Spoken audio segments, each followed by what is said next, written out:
to live in the cool blue ocean, rich with sea creatures and various colorful aquatic flora. Each fish folk is minding and doing their own business, having their own place. But this story will focus on one specific creature. Yes, that orange and white fish. That clownfish will set out on exploring the great wide unknown and proving herself to her mom. Let us find what she will discover in her adventure.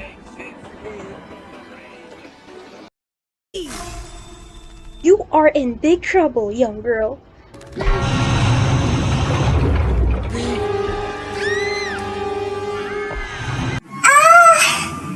Mommy! Help me! I'm coming, Nika! Get under me, kids! Mom! Mom!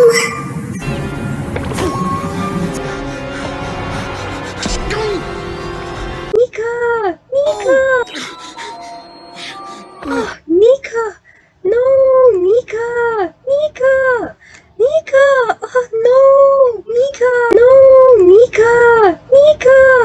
Nika! Oh, no! Nika! Mommy! Mommy! Oh my gosh! Who are you?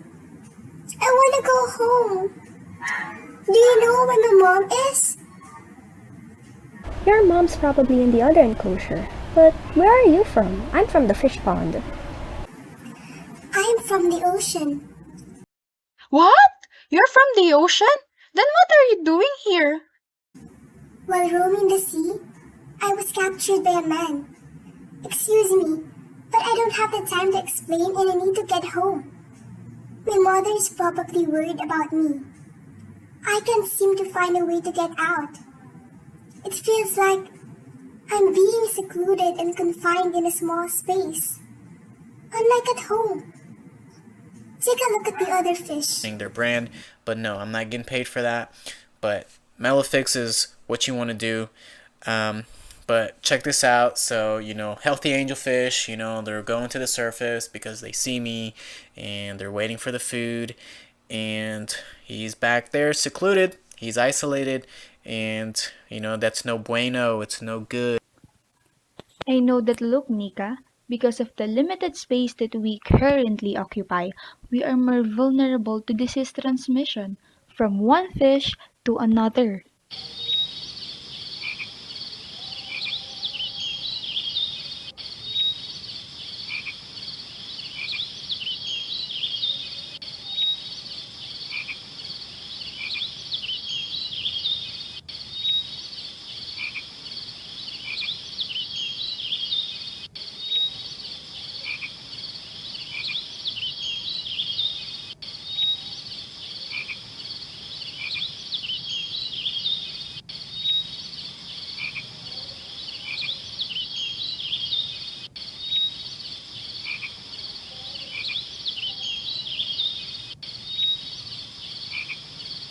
Besides that, because of the tight space, we can easily suffer from stress, which causes us to become aggressive and participate in a fight, which contributes to us having a physical injury, such as a fin wound.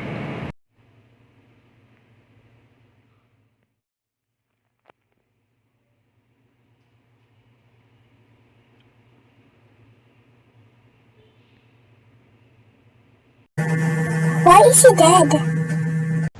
It's probably because of the water, as a population to space ratio leads to poorer water quality and less oxygen, which, in extreme cases, frequently results in the death of our co-fishes. They only need to make enough room for us. One general rule is to give each of us a gallon of water per inch. However, this rule must be modified based on our growth, as well as the frequency and volume of our wastes. Oops, I'm sorry, but it seems like my stomach is grumbling because it hasn't eaten anything for hours. Yesterday, They did provide food for us, but sad to say, it was insufficient and it did not really fit my diet. Oh, poor fish. Yeah, I know, but I heard that Gararufa is from a zoo and that he was starved there. Take a look at him.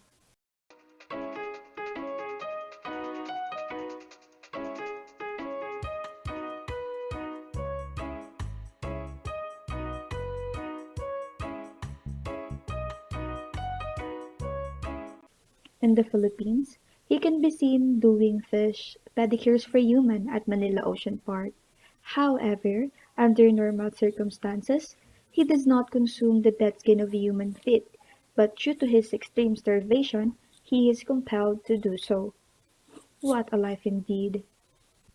But it doesn't mean that overfeeding is also healthy for us. It can also affect our mortality rates and impact our production negatively. Moreover, those leftover food that we can no longer consume increases the ammonium of the water, affecting its quality. Is that so? Back in the ocean, since we are the ones who hunt and gather our food, we only rely on our instincts when it comes to quantity. I did not know that you can also be overfed. Hey, if under and overfeeding affects your production, why are there many younglings here? Oh, those were catch young from Guimaras, Philippines. Humans call them bycatch. They are caught accidentally because of the small mesh sizes used by fishermen. In a way, we do not know what fate is better for them, to be tossed back severely injured to the ocean or to be included here. It can even cause overfishing, which can harm biodiversity. It is quite saddening to be honest. For us older fishes, at least we already enjoyed our lives in the ocean. But for you young ones, it's as if it was snatched before you even had the chance to experience it. There are even fishes who are catched, bred, and raised only to be slaughtered inhumanely. Oh, yes, the fish friend of my cousin's mother on my father's side told me the same thing. There are fishes who had their gills cut while they were still alive. Ugh! But there's worse. Once we are brought to the wet markets, we are left out in the open air. And do you know why they do those to us? Do you? Sorry, I don't. It is to show that we are still fresh. Imagine, you are left to suffer longer just for a preference of some folk who prefer their food fresh. Ooh, it's not going to be your problem if only they think about our welfare for a change. Do they not know that our well being also affects our body and our taste? That way, everyone's gonna be happy, right? I just hope that those folk try to educate themselves about our needs. I do hope as well. I hope Mommy finds me. Mommy, please find me.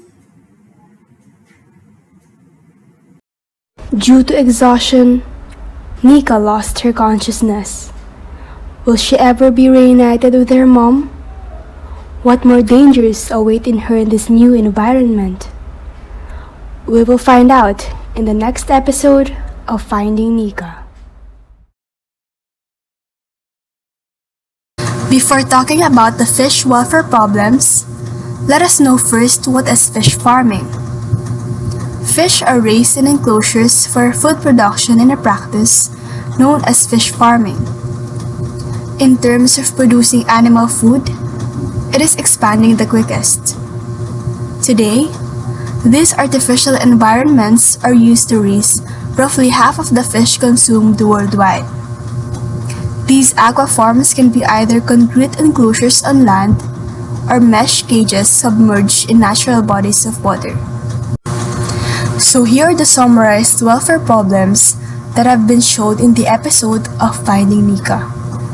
First is overcrowding. Numerous fish are kept in captivity with such little room at fish farms and zoos. Due to the restricted space available, they become more vulnerable to diseases spread from one fish to another as a result. Moreover, it causes stress, rage, and physical harm. Next is underfeeding and overfeeding. Due to the large number of fishes present, the food supply sometimes falls short of what they need to eat. The Gara rufa fish, often known as the doctor fish or nibble fish, and commonly kept in zoos, is one example of a fish that is starving. In the Philippines, places like Manila Ocean Park offer fish pedicures where visitors can see these species. These fish would not typically consume the dead skin of human feet, but because of extreme malnutrition, they are compelled to do so. Overfeeding lowers production and increases mortality rates, especially in the fingerling stage when the fish are more susceptible to water quality. Extra feed degrades water quality and stunts fish growth by raising ammonium and dissolved solids levels. Inhumane killing. Some people use killing techniques that prolong the suffering of the fish because they value efficiency and time over the welfare of the fish. Among these is removing the fish's gills while it's still breathing and letting it drown in the air. These incidents frequently occur in wet marketplaces around the world, including in the Philippines. These are typically performed to demonstrate that the fish are still alive and fresh because of their audible gasp. Non-targeted animal bycatch. Small mesh-sized fishing nets are employed in capture-based aquaculture to collect seeds, which leads to an increase in bycatch. Bycatch tends to be caught in the same stages as the target species, since they are frequently trapped as juveniles. Stressors that affect wild fish include handling, contact with fishing equipment, and enclosing techniques. Next is stocking density. Fish discomfort could result from an insufficient stocking density because it hinders them from engaging in other typical activities like seeking safety or hiding from hostile fish. The ecosystem in which fish reside may also be an issue. And last but not the least, the overall life cycle of a fish. Fish have a limited life cycle that includes being born, growing, breeding, and catching. They don't have the opportunity to enjoy the freedom and fun of being at sea or in their supposedly natural habitat.